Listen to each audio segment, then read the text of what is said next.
The United States has always allowed Cuba to import food, to import medicine, and to import humanitarian goods. In fact, last year in 2024, the United States exported. I've seen the ships leave the ports in Florida and in Louisiana. It exported $500 million of goods to Cuba, over $585 million of food, of humanitarian aid, of medicine. Colleagues, how is that a blockade? I just heard a colleague here before me describe this as a blockade. $500 million.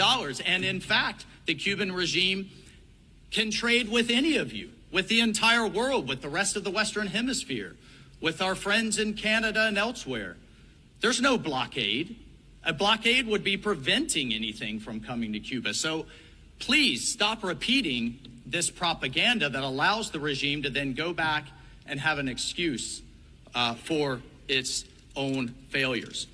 Let's stop spending these citizens' meager resources on high-end tourist hotels that sit empty while the people are starving.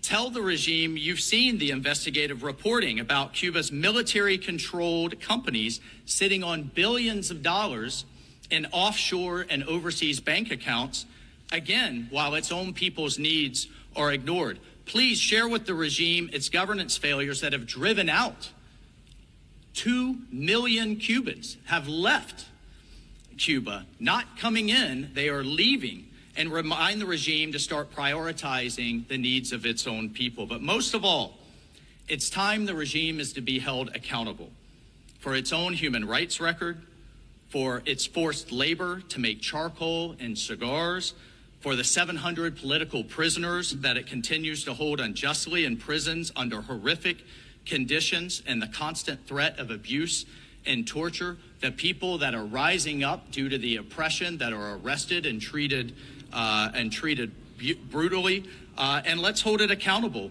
for participating in the human trafficking of medical professionals abroad that provides a source of cash for the regime. So, colleagues, you can send this message in a very easy way. Abstain from this vote or vote no with the United States. We enthusiastically welcome your support, and we enthusiastically and strongly encourage you to stop propagating this propaganda. There is no blockade. That is absolutely false. Let's send a message today, colleagues, in keeping, as the Cuban delegation has just said, in keeping with the history of this body, in line with human rights, in line with human dignity, and in line with a better future for the Cuban people. I thank you, Madam President.